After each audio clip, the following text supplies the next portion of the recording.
Assalamualaikum warahmatullahi wabarakatuh. Senang sekali saya Irsan Lipit kembali menemani Anda, sahabat budaya, di obrolan budaya RRI.net. Dan kali ini kita akan mengobrol bersama dengan dua narasumber saya. Langsung dari kota Makassar bersama dengan dua narasumber hebat saya. Kali ini kita akan mengobrol seputar tentang adat istiadat dalam sejarah. Sebenarnya Sulawesi Selatan memiliki banyak sejarah dalam adat istiadat. Banyak lantunan-lantunan, banyak lagu-lagu yang ternyata makna-maknanya adalah mengajarkan kita tentang adat istiadat. Dan kali ini saya bersama dengan dua narasumber saya. Saya memperkenalkan dua orang hebat ini terlebih dahulu sebelum kita ngobrol bersama. Bersama dengan Dr. Sumarlin Rengko HR, beliau ini adalah seorang akademisi. Dan juga bersama dengan Dr. Aziz Nojeng, seorang budayawan. Assalamualaikum warahmatullahi wabarakatuh. Waalaikumsalam warahmatullahi wabarakatuh. Apa kabar tak ini? Alhamdulillah bajik-bajik.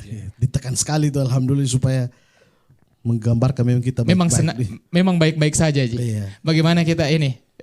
Saya panggilnya Kak Nojeng. Iya. Kak Nojeng. Saya diwakili oleh Pak Sumarlin. Baik-baik juga alhamdulillah. Baik-baik juga alhamdulillah. Senang sekali bersama dengan dua narasumber saya yang sehat dan bersemangat hari ini akan menemani Anda. Ngobrol seputar tentang adat istiadat dalam sejarah. Ini menarik karena Sulawesi Selatan terkenal dengan banyaknya adat istiadat dan banyak sejarah-sejarah mengingat kita memiliki suku yang cukup beragam di Sulawesi Selatan dan ternyata banyak lantunan-lantunan syair-syair yang kalau diartikan ternyata ini adalah salah satu bentuk peringatan, salah satu bentuk ajaran-ajaran dari nenek moyang kepada kita-kita sekalian. Nah, saya ke Kak Nojeng dulu. Bagaimana sih sebenarnya tentang sejarah, hadirnya sejarah, adat istiadat dalam sejarah dan juga menjadi norma di masyarakat? Terima kasih, luar biasa pembawa acara kita. Mohon izin Pak. Saya sebenarnya mendahului ini. Pada dasarnya beliau yang berhak bicara, saya hanya menemani, tapi ya begitulah. Dalam hal penelusuran sejarah tentang terciptanya sebuah aturan, konvensi-konvensi dalam sebuah daerah. Pada dasarnya kalau kita di Sulawesi Selatan, mengapa banyak orang yang masih bangga hidup di bumi Sulawesi ini? Sebab beberapa adat istiadat itu tentu sebenarnya berterima di daerah yang lain. Semisal adat istiadat di daerah Bugis itu sebenarnya berterima juga di Makassar. Hanya bentuk penyampaian, bentuk penerapan di masyarakat itu berbeda. Kalau kita berbicara sejak kapan ya, namanya juga adat istiadat atau hukum adat ini susah kita menelusuri tentang kekuatan. Kalau kita cari di literatur tertulis juga baru mengenal budaya tulis itu di sekitar abad ke-14 kalau tidak salah atau abad ke berapa begitu ya. Sebelumnya adat istiadat itu kan diberlakukan oleh masyarakat itu dari kepala adat lalu kemudian ke bawah. Kalau berbicara tentang penerapan ya, maka oleh orang Sulawesi Selatan khususnya, kalau saya kan orang Makassar, suku Makassar, maka saya berbicara tentang Makassar, maka orang menganggap bahwa kalau penghulu kita atau raja kita sudah melakukan itu, maka kita wajib melakukannya juga. Makanya punai rate mo je negantu pucap mentu sagena naung, artinya kalau keruh itu di atas airnya sampai di bawah itu keruh. Kalau pemimpinnya sudah tidak memberlakukan lagi itu, maka masyarakat jangan tunggu juga untuk memberlakukan itu. Banyak juga hukum atau adat istiadat yang berlaku di masyarakat itu yang berbentuk pasang, yang berbentuk kelong, yang berbentuk apa saja. Sebentar Bapak Dain Rengko ya, Dain Rengko akan berbicara banyak tentang hal itu. Namun di Sulawesi Selatan yang suku Mayor berbahasa Mayor misalnya untuk di Bugis, Makassar dan Toraja disebut dengan papasang atau pepaseng atau paseng.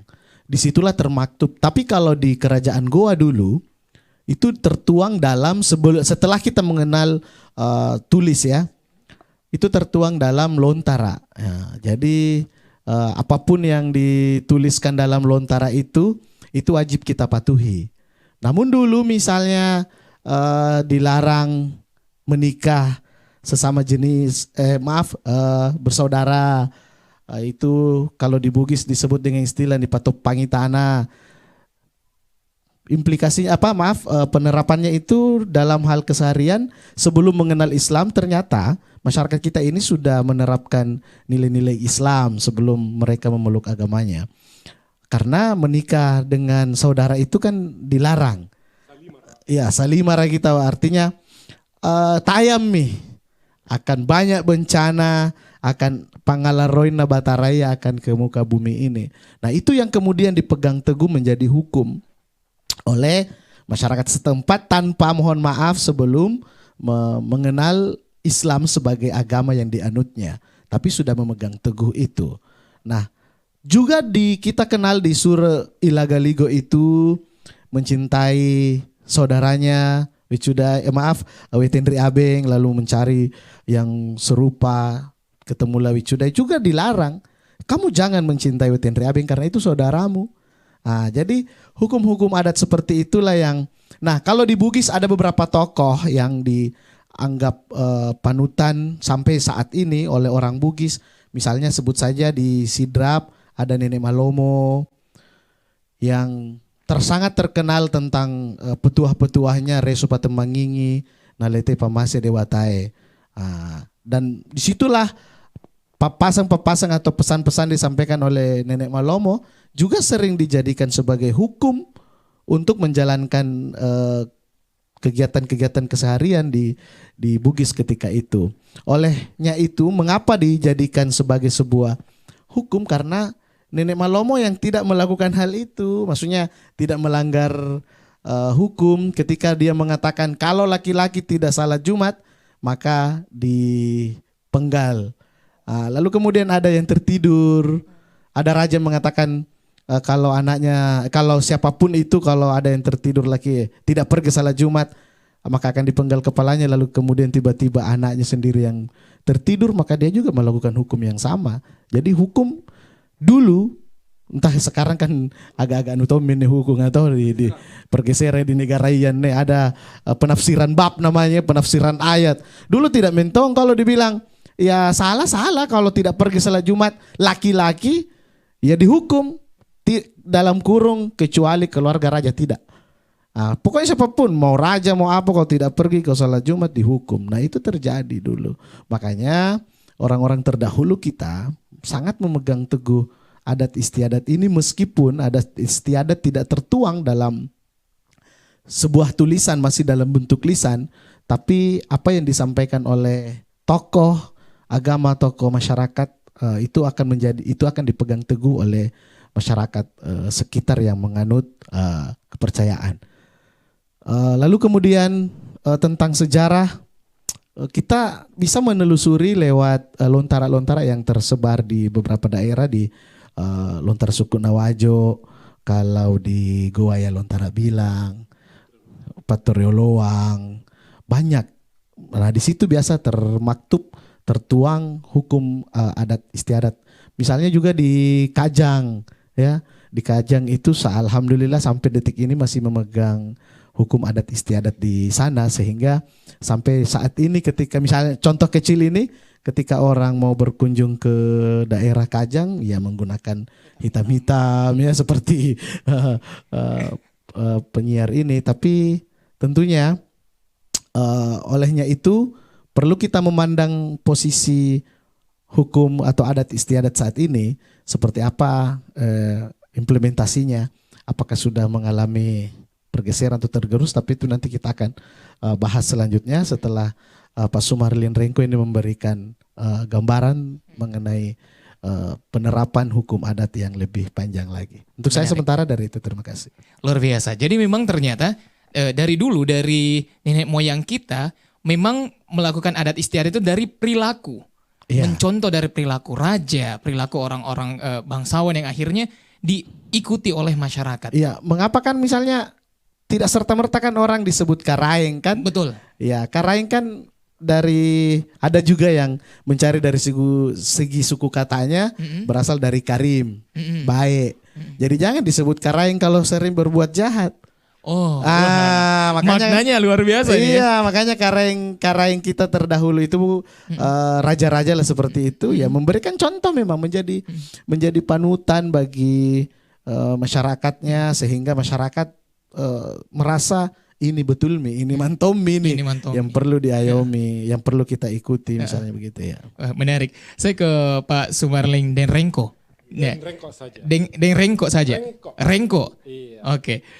Saya tertarik. Tadi sebenarnya dijelaskan bahwa bagaimana tadinya dari perilaku akhirnya setelah mengenal tulisan akhirnya banyaklah ditulis berbentuk lontara. Dan tadi sudah dijelaskan juga ada beberapa daerah memang yang ada sastra-sastranya di dalam situ yang terkandung adalah adat istiadat. Nah, bagaimana akhirnya adat istiadat tersebut dituliskan nih dalam karya sastra sehingga menjadi literatur dan dapat bernilai sejarah?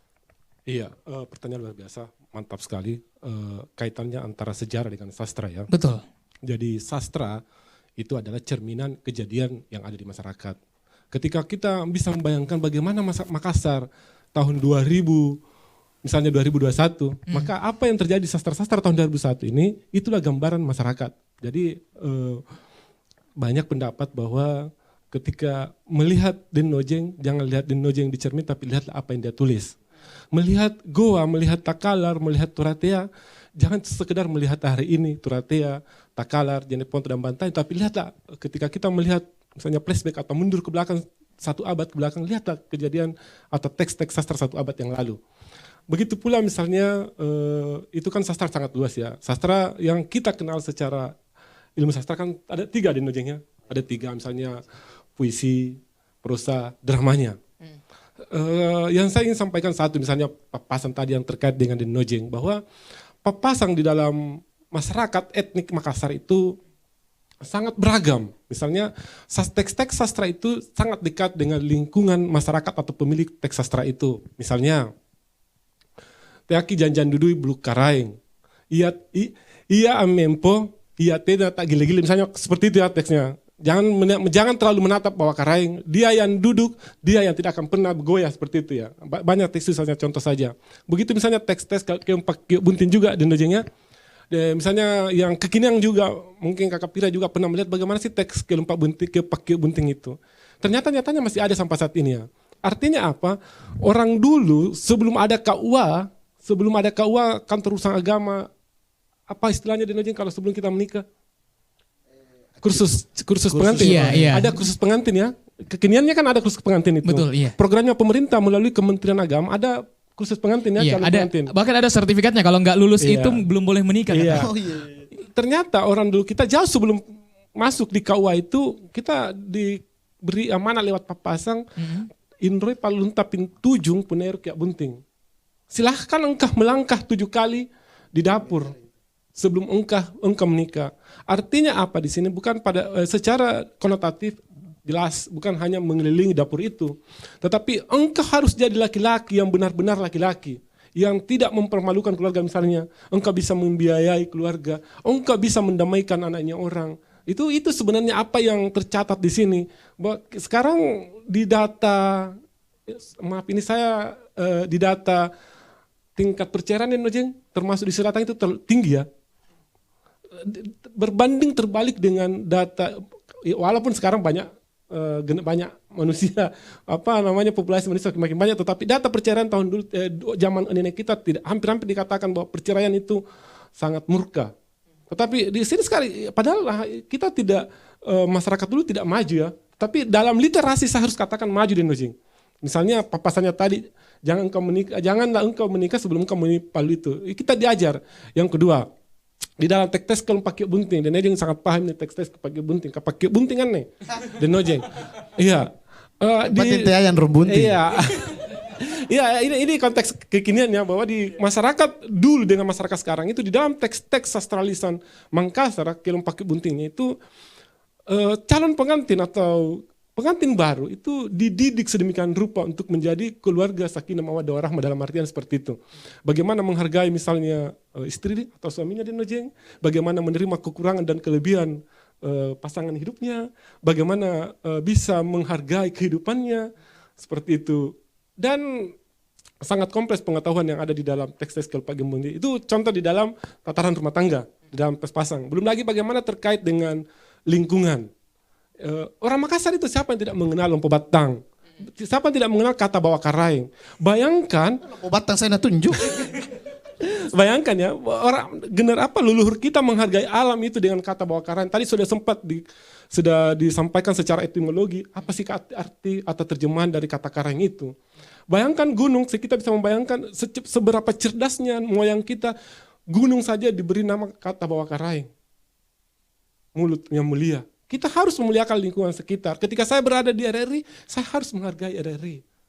Seperti itu. Ketika saya berada misalnya di Pasar Senggol, saya harus menghargai pengunjung atau pedagang di Pasar Sentral. Artinya moyang kita selalu diajarkan bagaimana kita bisa beradaptasi. Jangan seperti dinosaurus, kuat, hebat, tapi tidak bisa abadi. Tidak bisa kekal dalam artian secara biologis. Tapi masyarakat Makassar di dalam teks-teks atau leksikon-leksonnya kata-katanya itu sangat menghargai setempat. Belum lagi misalnya banyak sekali itu di Nejeng, misalnya air saja sangat dimuliakan, jenek berang. Air yang kuat, air bagai besi yang mengalir.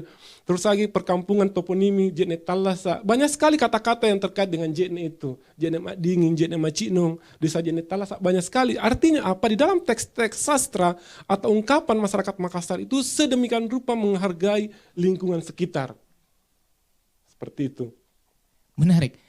Bagaimana nenek moyang kita akhirnya memberi nama. Jadi itu akhirnya menjadi bentuk sastra itu sendiri yang akhirnya tertuliskan. Nah, tapi yang menarik, dari mana sih sebenarnya nenek moyang kita menemukan hal-hal yang seperti itu? Sudah dijelaskan tadi, seperti ada tadi sastra-sastra lainnya, bahkan untuk pernikahan. Sebenarnya dari mana sih sebenarnya esensi nilai-nilai itu akhirnya ditemukan oleh nenek moyang kita? Apakah memang ada literasi sebelumnya yang dibacakan dan diturunkan? Atau seperti apa ini? Kak Nojeng atau Siapa yang ditunjuk?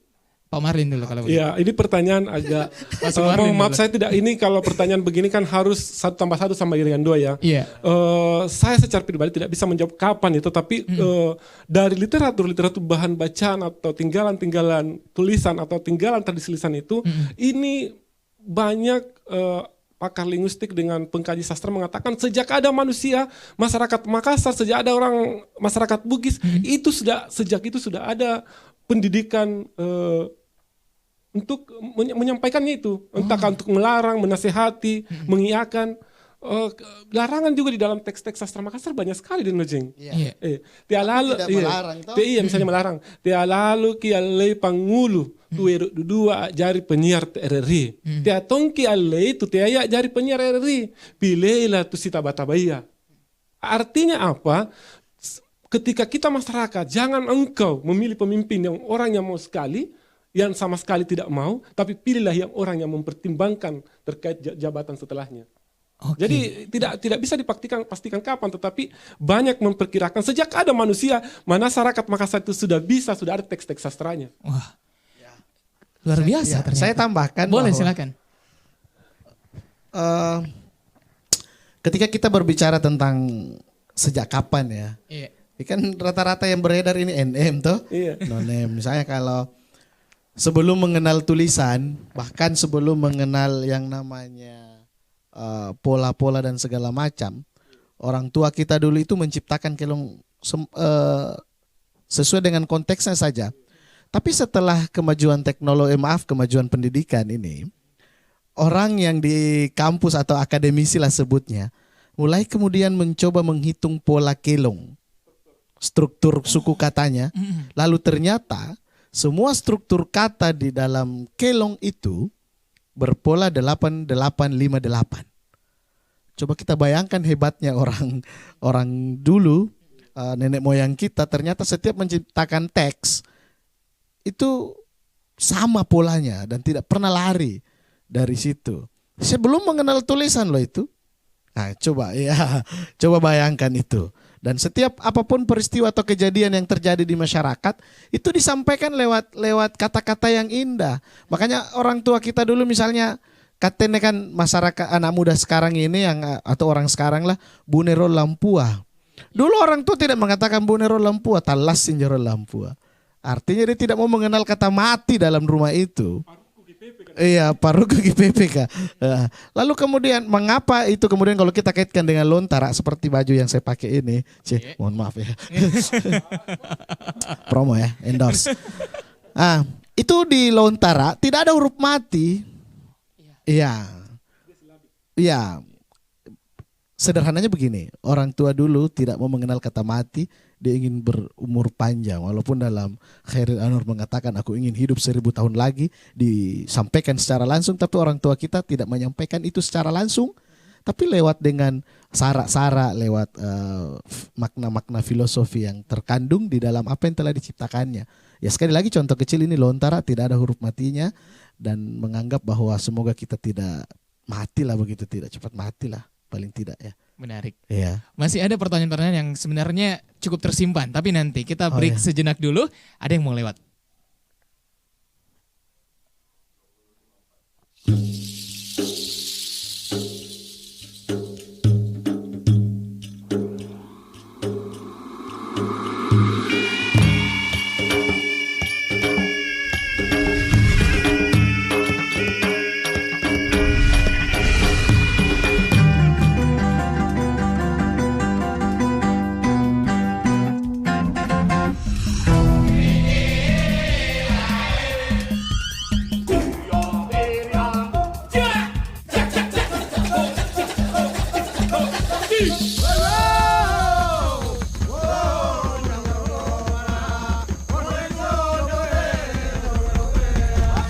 RRI.net, radio visual, tonton yang Anda dengar. Kakek! Ada cucu kakek. Mau datang kok nggak bilang sih? Oh ya, gimana kuliahmu nak? Mudah-mudahan 3 bulan lagi saya wisuda, Kek. Nanti kakek datang ya. Wah, hebat sekali cucu kakek ini. Udah mau lulus kuliah. Iya dong. Rencananya habis kuliah mau ngapain? Aku pengen jadi pemilik perusahaan tambang di Indonesia, Kek. Oh ya? Kenapa? Biar bangsa Indonesia nggak bergantung sama negara asing. Sehingga secara politik, Indonesia berdaulat secara utuh. Ya. Bagus sekali itu nak. Tapi kalau kamu udah jadi pengusaha sukses, jangan lupa sama budaya Indonesia ya Cuk. Enggak. Karena pasti kamu akan banyak bergaul sama orang asing nantinya. Enggak dong, Kek. Bagus. Kamu harus mempertahankan budaya Indonesia sebagai kepribadian bangsa. Sesuai dengan prinsip kebangsaan kita. Berdikari dalam ekonomi, berdaulat dalam politik, dan berkepribadian dalam budaya. Oke, Kek. Pesan ini disampaikan oleh Radio Republik Indonesia. Ragam tradisi Nusantara.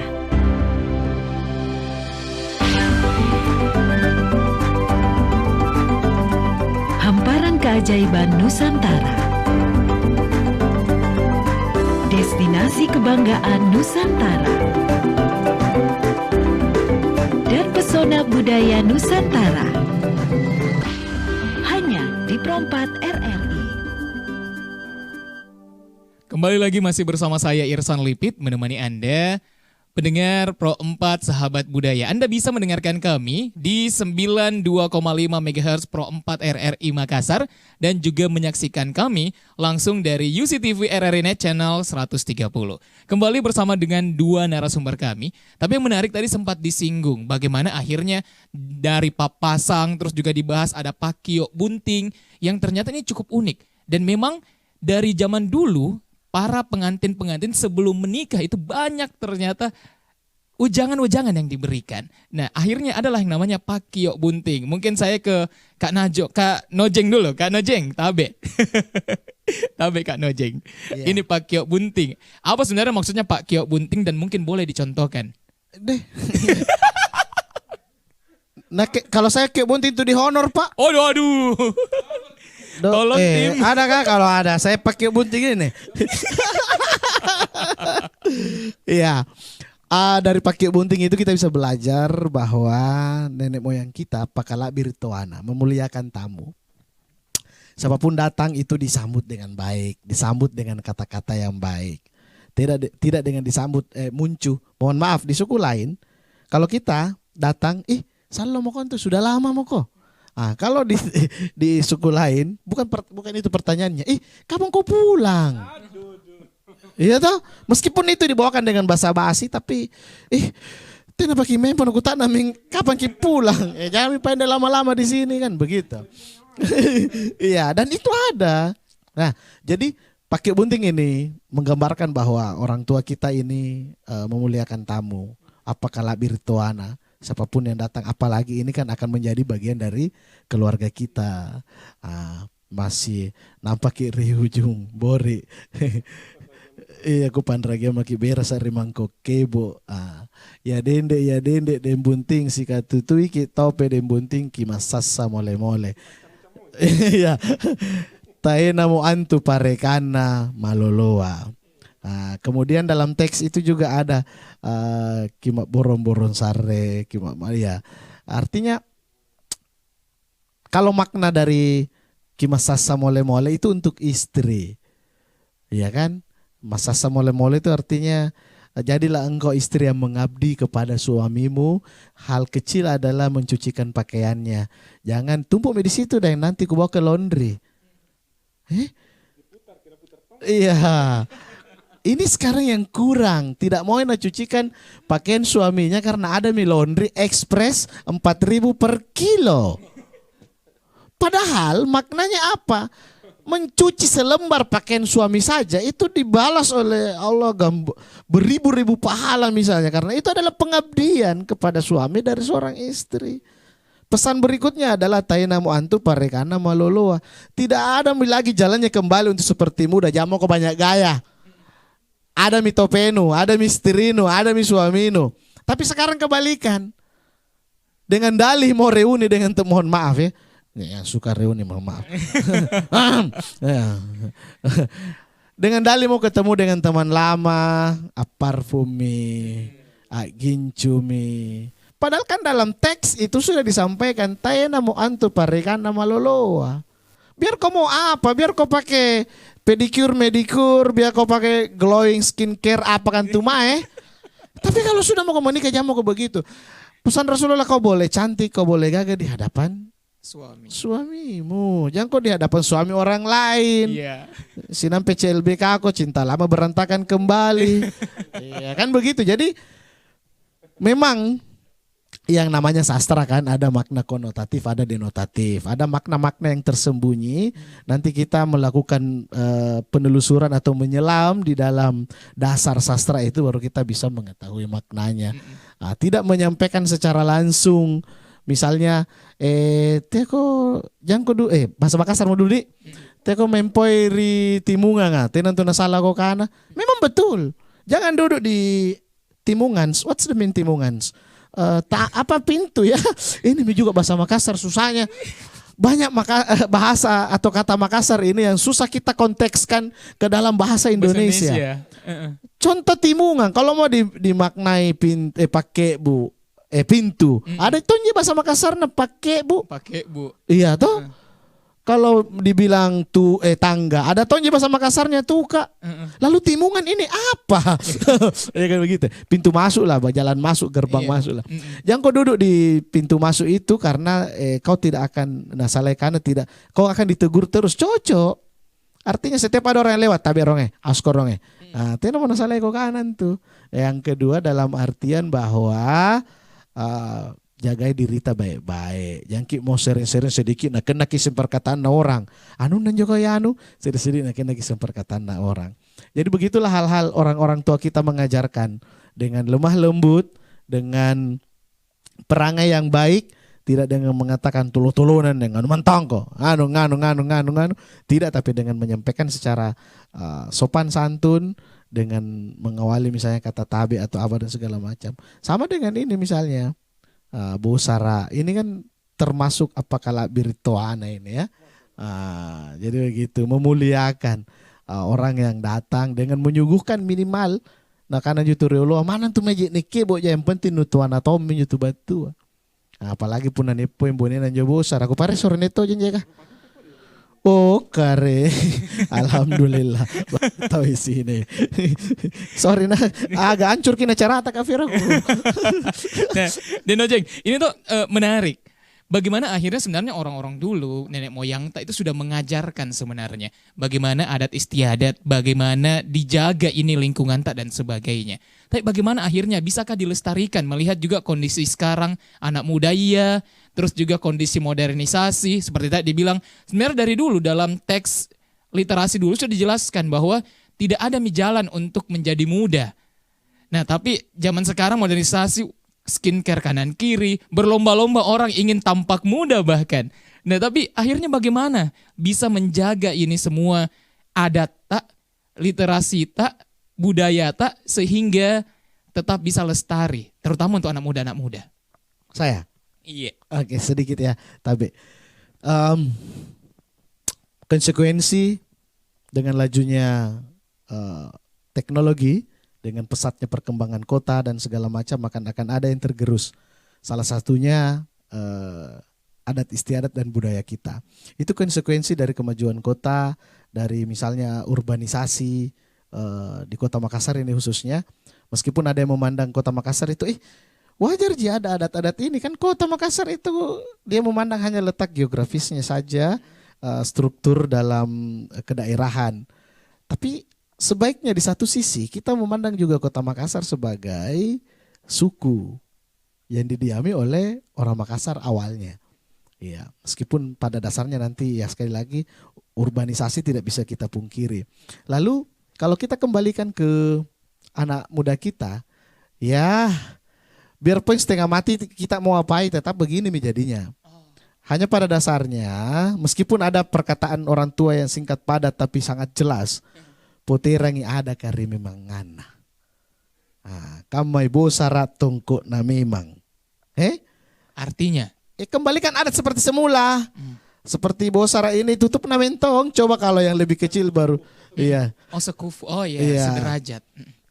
Lalu misalnya tadi di Pakyuk Bunting. Dulu kan orang tua kalau ada pengantin ya disambut dengan Pakyuk Bunting. Sekarang aru. Tahu bunting batu nampak dibuka badi. Punna salah takamaya aru kurdale kanta. Dalam hatiku, nah sudah apa ini? Ada memang belanjaku, ngapa masih ditandangi badi? Itu yang dimaksud oleh orang tua. Poterangi ada kari memang ngana. Riolo pun itu bunting. Mohon maaf kalau saya yang kurang update. Saya belum menemukan literatur ketika ada orang yang menikah atau pengantin di zaman dahulu itu disambut dengan aru. Iya. Mudah-mudahan hanya saya yang tidak menemukan itu. Mudah-mudahan ada di literaturnya. Tapi sejauh penelusuran kayaknya memang tidak ada di literasi yang kedua juga kalau angaru, kenapa kan mesti angaru nak girit tahu? Angaru kan ini ikrar sumpah setia aja dalam teks sastra, dalam genre sastra. Aru kan itu didefinisikan bahwa aru ini adalah sumpah setia. Iya. Oke. Teks patriotisme kepada prajurit, kepada pemimpin atau rajanya. Iya. Tidak pernah juga dikatakan atau botobo kalian ada tikam-tikam untuk pembuktian kekebalan. Dulu jangankan capak badik dipertunjukkan kepada raja, pangguluna saja badik tidak ada. Makanya kalau kita bida itu lipas sabe pasti labina. Labina untuk apa? Untuk menutupi badi, panggulu badi ketika raja datang. Jadi jangankan ujung badik nih pacini kanginjo raja ya. Pangguluna lagi nani rangka. Iya. Gagang badinya pun harus ditutup. Ditutup kalau ada raja di depan tak. Makanya kalau tidak kita ikat seperti itu sarung. Tak ada namanya singkolo. Yang pengikat badi itu. Singkolo itulah yang menutupi panggulu atau gagang badi itu. Iya. Lalu sekarang kalau ada misalnya raja yang datang lalu ada aru. Nah cabut badinya baru tunjuk begini rajanya. Punna salah takamaya karaeng aru kedele kantin nih raja. Ngapa nih rajaku kaman?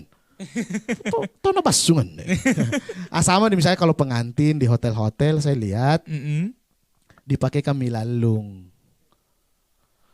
Anu lalung kainnya bentuknya begini. Segi persegi panjang ini Dik namanya Dik. Iya, persegi panjang. Karena kayak dari kelas 3 IPS mah.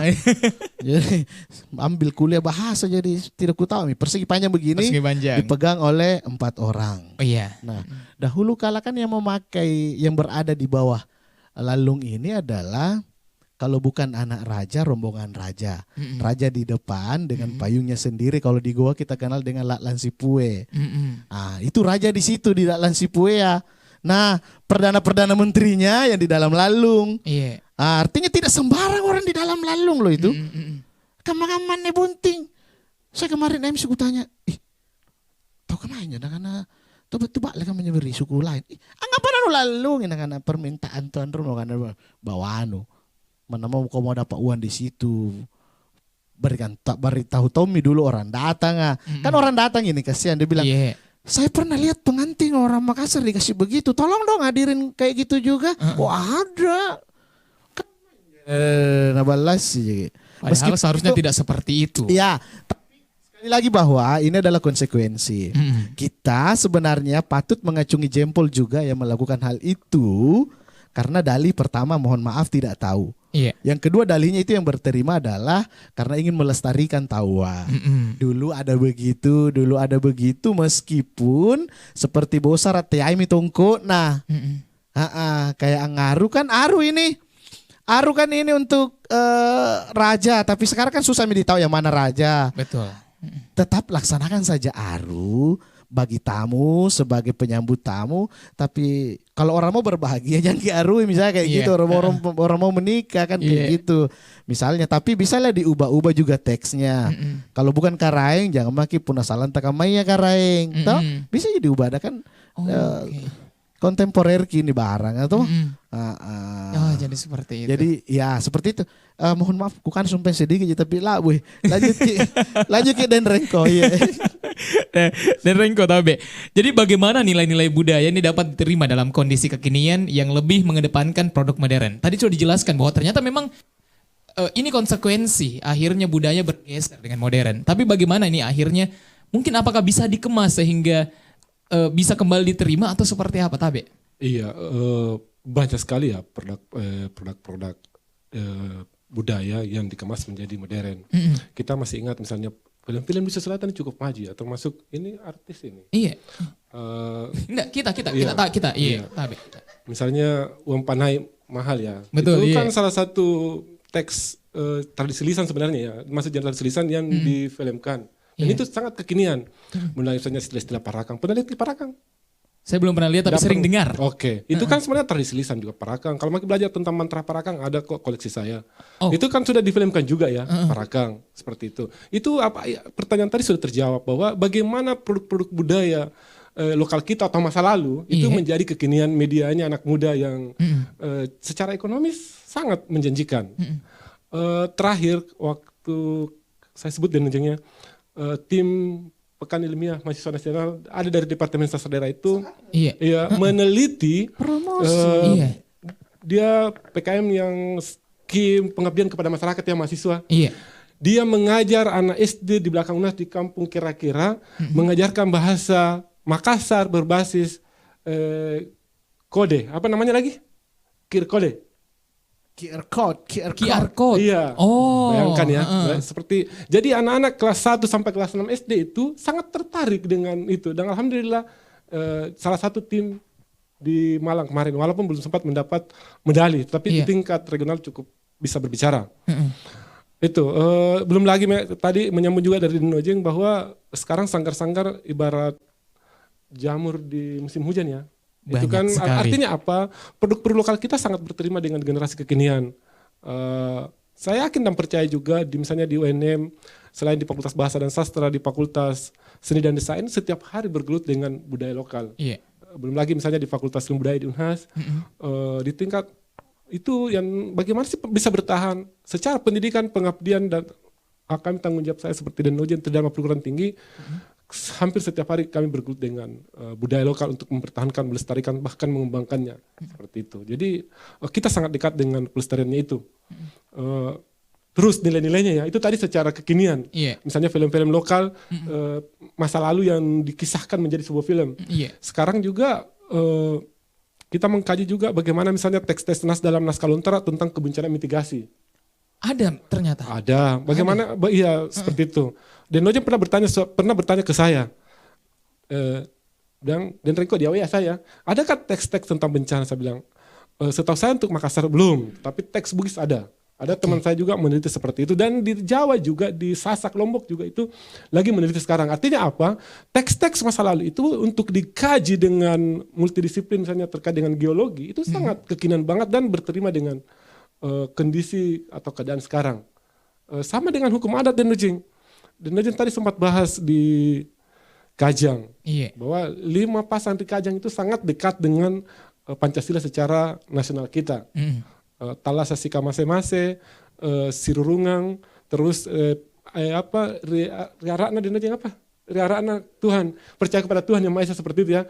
Artinya teks-teks sastra dalam konteks orang Kajang sangat terlibat dengan kini. Kita harus catat bahwa ingat di Indonesia ini salah satu permasalahan besar terkait lingkungan adalah hutan. Hutan ini hampir setiap hari pembakaran, tetapi secara nyata di Kajang cukup melestarikan bagaimana kearifan yang terkait dengan hutan. Seperti itu, artinya budaya lokal itu sangat berperan untuk isu-isu bukan hanya budaya ya, tetapi lingkungan, kehutanan, belum lagi pendidikan Denojengnya terkait.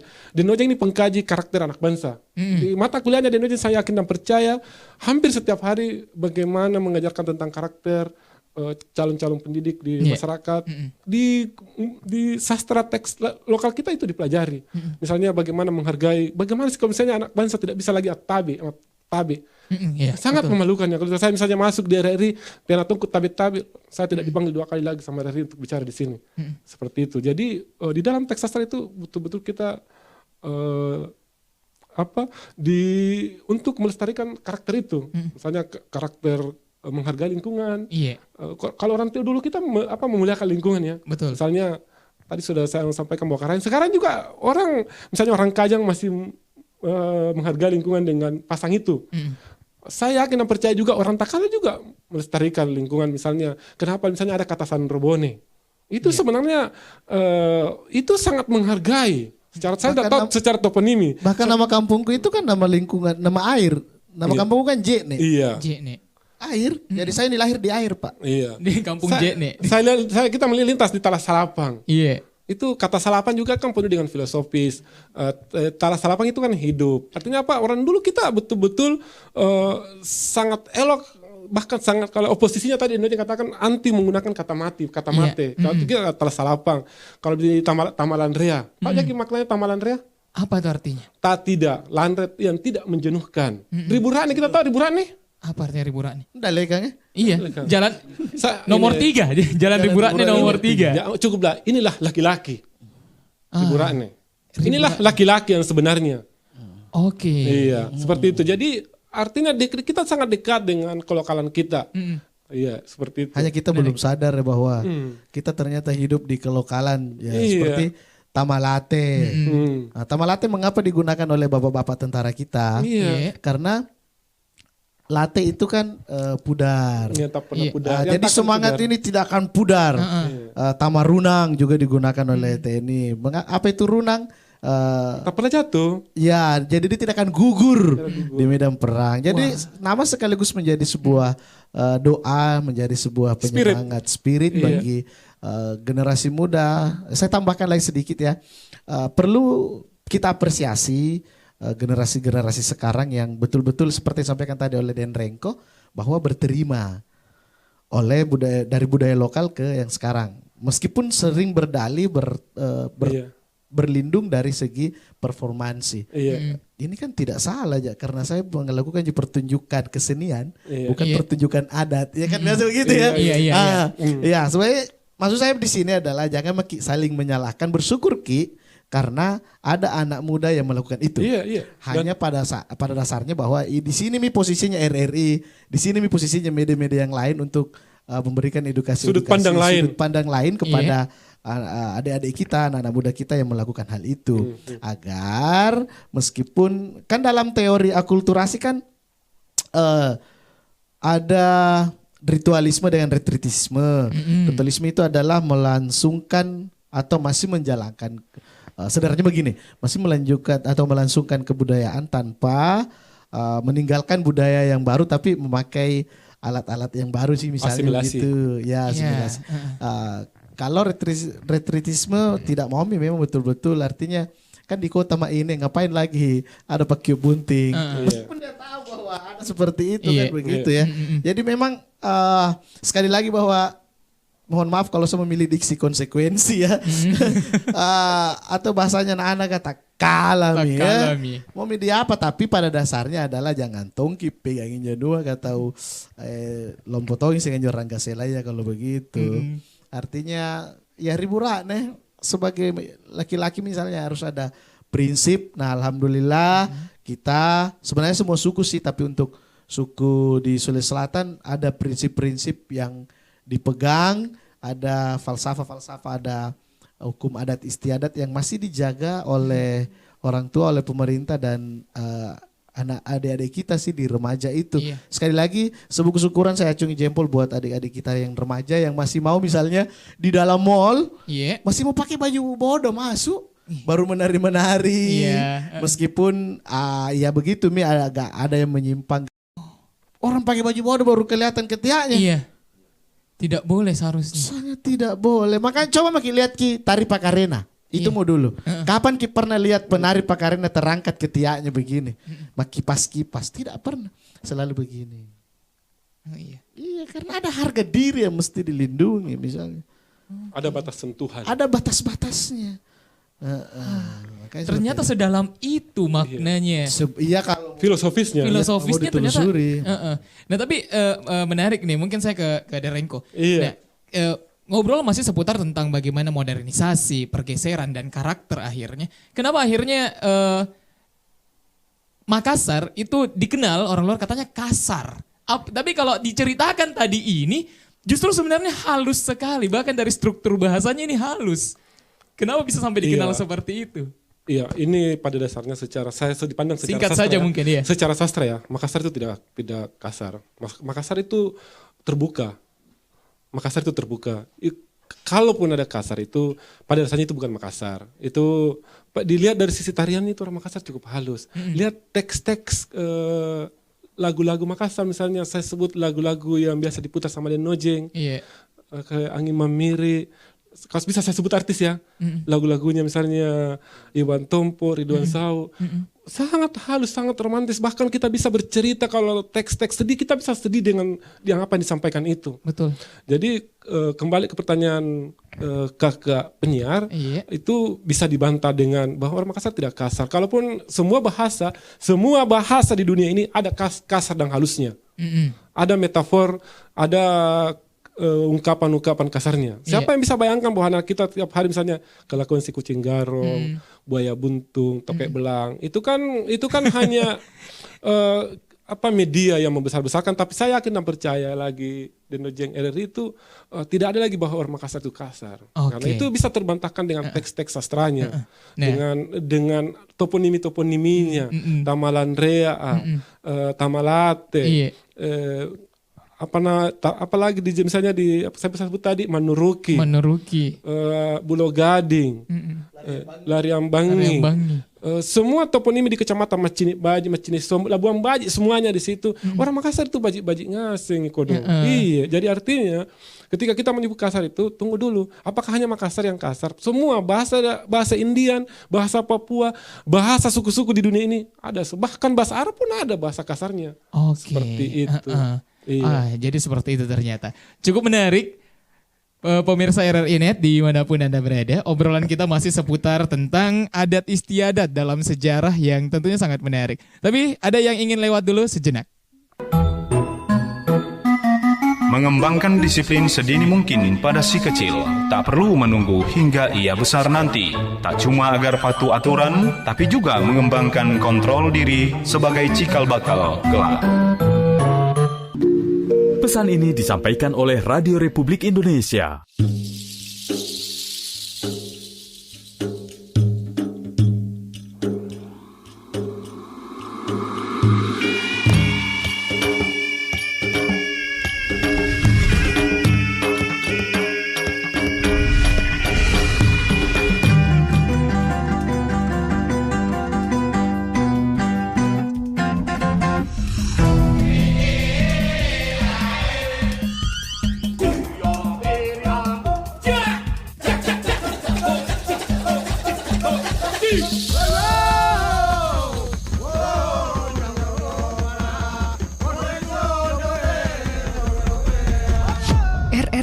Radio Visual, tonton yang Anda dengar. Ragam tradisi Nusantara.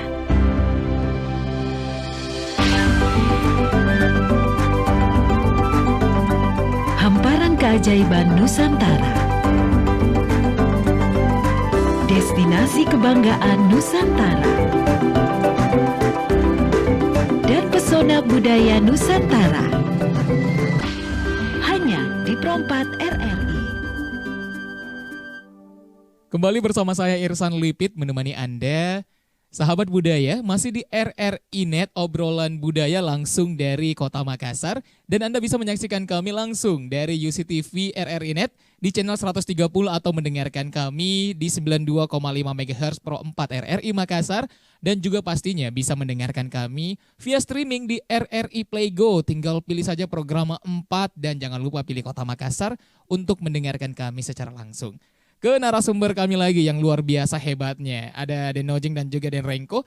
Nah ini menarik. Bagaimana akhirnya karakter, bagaimana modernisasi, bagaimana adat dan juga sejarah ini yang sampai sekarang sebenarnya bisa ini untuk dijaga. Tapi bagaimana untuk memodernisasinya. Nah mungkin saya ke Den Rengko dulu. Tabe Den Rengko, bagaimana memandang potensi adat istiadat itu bisa berkembang dan mengikuti zaman? Iya, tentunya adat istiadat ini atau dalam lebih kecil lagi ya ranah sastra daerah harus bisa mungkin dekat dengan teknologi juga ya. Kita di Android sudah bisa, kita sudah punya aplikasi lontar di HP-nya? Belum. Ya, itu jadi masyarakat pendengar RRI bagaimana cara menjaga lontar itu sekarang silahkan diunduh ya di Play Store, betul. Aksara Lontar itu dulu paling sederhana karena teknologi sangat dekat kita seharian kita. Belum lagi kita memakai jadi bahasa apa di rumah kita orang apa? Saya Bugis. Macam bicara Ugi? Sedikit. Artinya sedikit. Kegagalan. Saya mengerti tapi masih sedikit. Jadi saya sederhana saja kakak tuh. Setidaknya Ribala masih bahasa Bugiki, Bolata bahasa Bugiki. Ribala aku nak gojartonya anak bahasa Mangkasar. Itu yang sederhana saja dulu di zaman karena setiap hari kita berbicara, setiap hari kita dekat dengan HP. Saya kira seperti itu dan sederhana saja itu. Kita dekat dengan HP, terus saya sebagai guru, otomatis setiap saat saya mengkaji teks-teks sastra yang terkait dengan alam sekitar, terkait dengan isu-isu kekinian. Kalau kemarin saya tadi isu-isu tentang kehutanan, saya juga pernah mengkaji teks sastra yang berbasis bagaimana imigrasi orang-orang Mandar ke Makassar. Terus memodernkan juga, saya juga kemarin ya, maaf Den Nojeng ini, saya cerita yang terkait dengan pertanyaan kakak ini, terkait kekinian, saat ini saya sementara bekerja ya, bagaimana teks-teks lisan itu di sudut pandang pariwisata. Misalnya teks Sindrili Kapal Talum Batu Datu Museng, pernah dengar? Pernah. Itu kan sastra Sindrili itu, beliau sangat tahu ini, Den Nojeng sangat tahu sastra itu. Ternyata itu kan bisa dikaitkan dengan pariwisata. Ada makamnya, ada jalan Datuk Museng. Terus misalnya Lagaligo itu kan seperti itu. Bagaimana teks-teks sastra itu juga sebagai pariwisata yang bisa untuk kemaslahatan masyarakat luas. Untuk generasi-generasi kekinian juga yang terkait dengan film seperti itu. Wah cukup menarik. Saya mungkin ke Den Nojeng. Den Nojeng Tabe, boleh mungkin dinyanyikan tadi anunya. Bagaimana tadi anunya Datuk Museng? Tidak lengkap kalau tidak ada keso-keso. Sama pertanyaan sama Den Nojeng Tabe. Bagaimana memandang potensi adat istiadat itu bisa berkembang untuk mengikuti zaman, Tabe? Saya sederhana juga sih sebenarnya dari statement pertama Den Rengko, jika ingin melihat peradaban suatu bangsa, peradaban suatu negeri, maka lihat perkembangan sastranya, lihat perkembangan bahasanya. Iya. Faktanya sekarang adalah itu pertanyaan-pertanyaan sederhana sih yang disampaikan oleh Den Rengko. Orang apa Ki Bugis? Pintar Ki berbahasa Bugis? Sedikit. Untung ada sedikit. Kalau tidak maka kita akan Bugis yang kehilangan identitas. Kalau tidak, kalau Anda mengaku orang Makassar lalu tidak fasih berbahasa Makassar, hanya bisa memaknai apa yang dibilang orang Makassar, sedangkan Anda tidak bisa menyebutnya, maka Anda adalah Makassar yang kehilangan identitas. Waduh. Itu sih. Nah, mengenai perkembangan zaman dan teknologi, kita tidak bisa menepisnya, lalu lari bertunggang langgang meninggalkan teknologi, itu tidak bisa lagi kita lakukan sekarang ini. Meskipun yang lari tunggang langgang itu adalah budaya kita. Lalu kemudian kan sifatnya budaya ini ya mencair, liquid culture dalam pandangan sudut budayawan. Lalu kemudian menurut meskipun demikian bahwa Radar Pancadhana pernah mengatakan bahwa budaya sedang berhenti memproduksi. Memproduksi barangkali hal-hal yang memang betul-betul berbau lokal dari akar budayanya itu. Iya. Nah sekarang berjalan beriringan, berjalan berdampingan dengan kemajuan teknologi, banyak yang mengkambing hitamkan COVID. Gara-gara COVID ini kita mengajar lewat Zoom. Iya. Gara-gara COVID ini kita diuji lewat apa dan segala macam. Bukan karena COVID. Tapi memang saatnya sekarang ini teknologi begitu Iya.